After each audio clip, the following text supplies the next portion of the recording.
So our hunt this year is the hunt for the Philosopher's Stone, and the challenges that we give our game players follow the challenges that the trio face when they are trying to find the Philosopher's Stone in the book. So our first challenge that we give our players is the Fluffy Challenge, which is the three-headed dog who is put to sleep by playing music. So we went with the theme of the three-headed dog, and music is what solves it. We told the players that this first bag was what they had to unlock first, and that they had to find 3 clues to represent each of the 3 heads to solve the challenge. So they were looking for 3 things that had the fluffy kind of insignia within it, within the space. The bag that we have here is what needs to be unlocked first, and it is a 4-letter lock. So within the space of the shop, we found this piece of paper that's the grand staff. So it has the same insignia of Fluffy, and then it shows the staff of music and how the keys reflect individual letters. So they know that that's a pretty big clue there. The second clue they do find in the same shop as well. There's a locked box or an unlocked box that's found in here that has a little tag on it that has Fluffy and shows number 5, turn it on.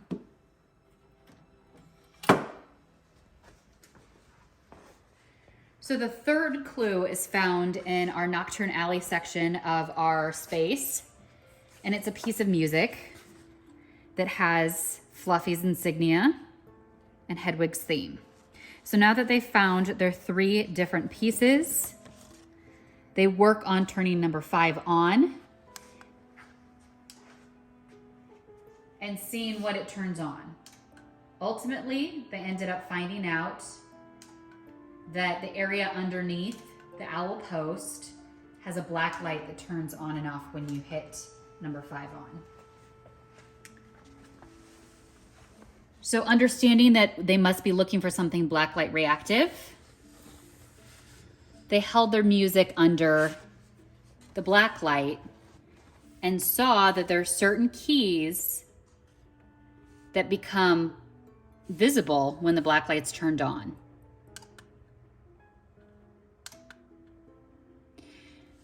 One on the first bar, one on the second bar, one on the third bar, one on the fourth bar.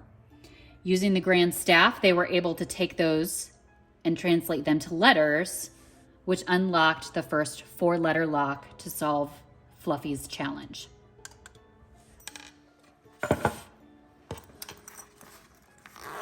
So when Fluffy's challenge bag is unlocked, they find a little disc that says Lumos, and they find a little key. You'll learn that in each of our challenge boxes and bags, we have a little key as part of it. The final box that unlocks the Philosopher's Stone has 1 key on a hasp for each individual challenge, so that there's 6 little keys that they have to find through each of the 6 challenges in order to open the final box and get the Philosopher's Stone.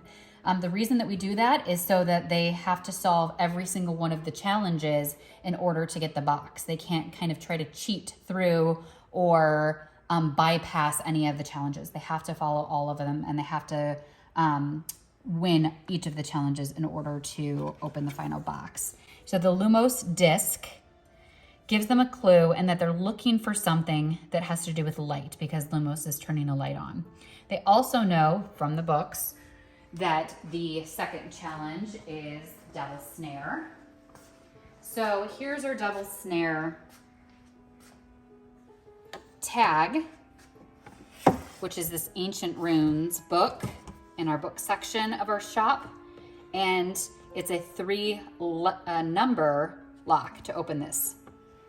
So Lumos means light, so they were looking throughout the space at all the various forms of light, whether they were the lamps or the candles or the shop windows, and ultimately they found that right in front of them was a flashlight in the space where the disc fits perfectly on the lens,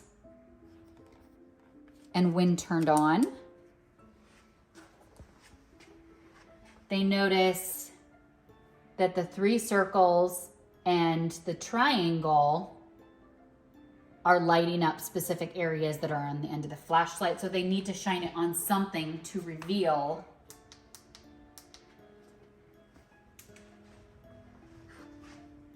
the combination. Ultimately, they find a poster that's for herbology supplies, which is kind of a hint and a nod towards the Devil's Snare. And Devil's Snare was defeated in the books by light. So by taking the triangle and lining it up properly with the V that's in the poster text at the top, it highlights 3 runes on the poster, and it's a 3-digit lock in the rune book box that they're trying to decipher to solve for the combination.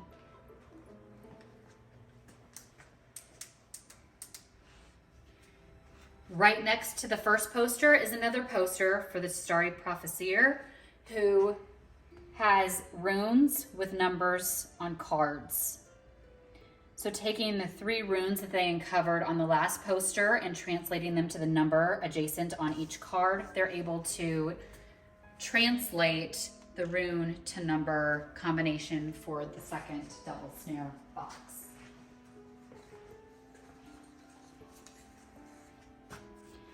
So once they translate the second box combination and open it, they find a map to find the key to Ollivander's and their second mini key.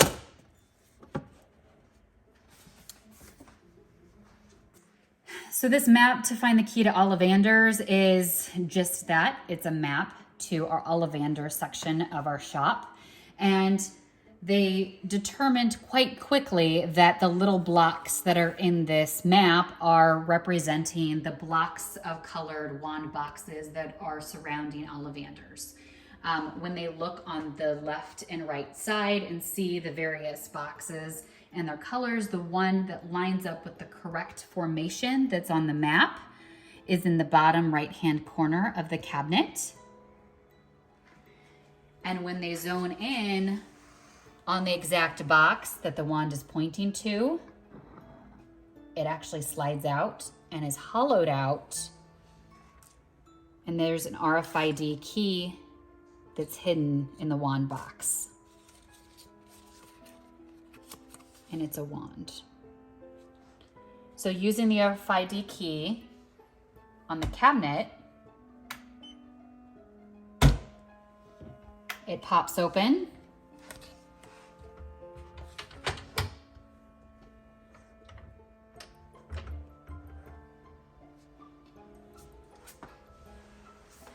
And they find an entire cabinet of flying keys.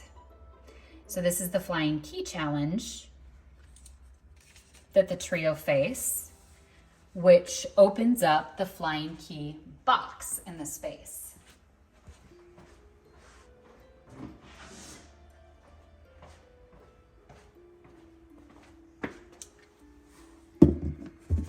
So here's the flying key box that they found in the space. It has the flying key on the tag so that they know that it's the correct challenge.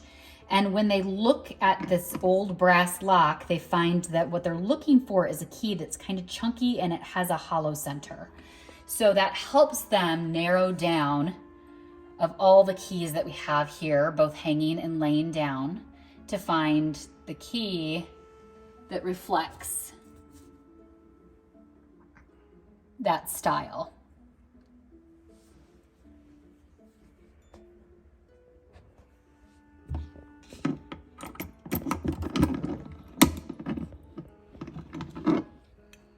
Which opens the box. And in it, they find their third mini key and a hint at the chess challenge, which is coming up next, which is a white king. So when they find the chess box within the space, its tag says In this battlefield, each piece has a role to play. You must search for the 4 key players to guide your way. And then it shows a red dot, green dot, yellow dot, blue dot.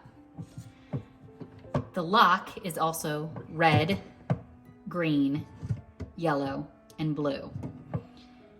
So they've found 1 key player in the flying key box.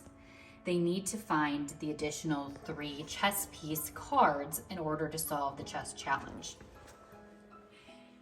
So all of the additional player cards are found within the shop section of our gameplay space. The first is found in this Hogwarts box. A white rook.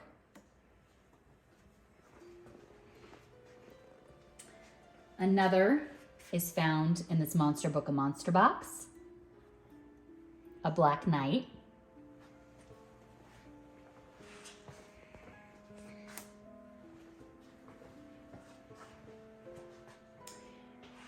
And the third is found on the back side. A black pawn. So the way that this plays out is as a logic puzzle.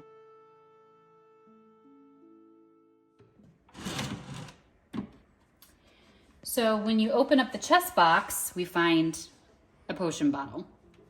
The potion challenge is the next challenge that the trio faces, where it's a logic puzzle that Hermione solves based on potion bottles. And our 4th key. This bottle says Dragon's Blood, I am the middle bottle, is noted on it. So within our gameplay space, they start looking for additional bottles, and they find some bottles that do also have clues on them. They find a werewolf fur bottle that says I am between, but not necessarily adjacent to the spider legs and the mandrake root bottles. So this notes spider legs and mandrake root bottles are also a part of the gameplay. And we already know that the Dragon's Blood is part of the gameplay because that was the bottle that we won in the previous challenge box. We find the mandrake root bottle on the bottom shelf in our shop. And rather than a text clue, it has the number 7 on it. The other 2 bottles that are part of the gameplay that they find, spider legs, and it says I am adjacent to 2 bottles.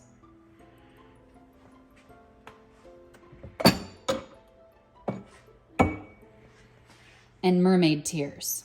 I am not the first bottle.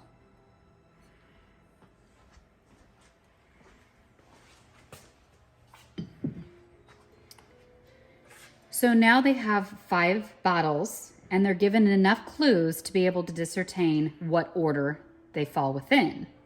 However, only one of these 5 bottles has a number, so they have to determine how to find the numbers that coordinate with the rest of the bottles to get a 5-digit unlock to the next challenge. So as they're looking through the space,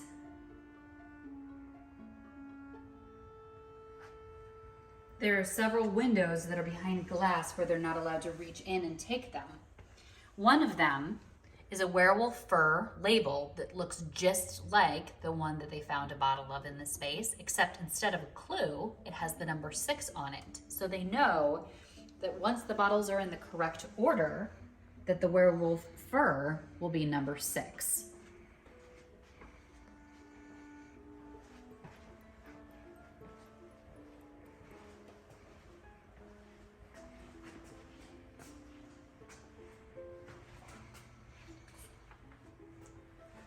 The next bottle that they find behind glass is a spider legs bottle, where the label matches the bottle that they've found in the space.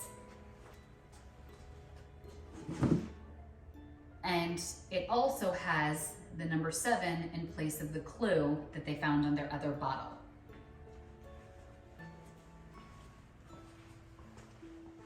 Their final 2 bottles that they find are in the Nocturne Alley section of our gameplay space. The dragon's blood has a 2 in place of the clue. And the mermaid tears has a 3 in place of the clue.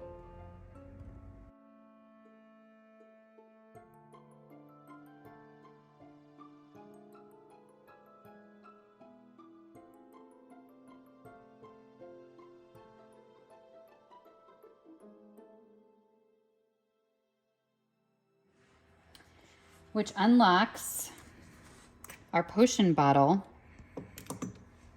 tagged bag, where we find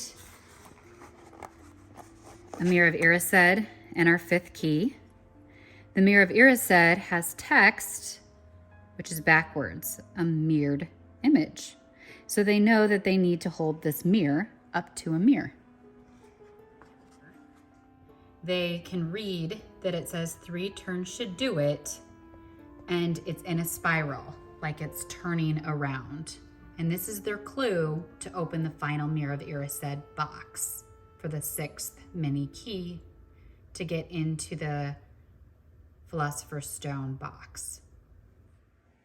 So our final box to open has the Mirror of Erised tag.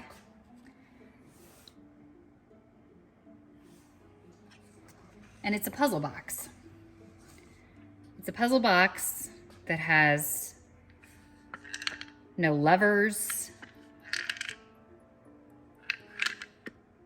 nothing but a lid sitting on a box, and it makes a bit of a rattling noise. And the top doesn't come off with force. So ultimately, the last clue that they received, that 3 turns should do it in a spiral, gives them the clue to spin it in a spiral. By doing that, the lid comes off the box, and they find the final key of the 6 keys required to open the Philosopher's Stone box. So here's the box that holds the Philosopher's Stone. Notice that it has the 6 mini locks that go on the hasp that holds it closed. So all 6 of these needed to be unlocked in order to unlock the hasp. So once all 6 locks are removed,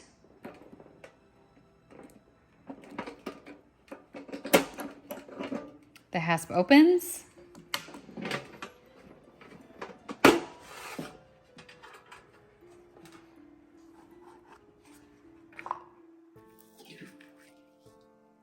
and they get the Philosopher's Stone.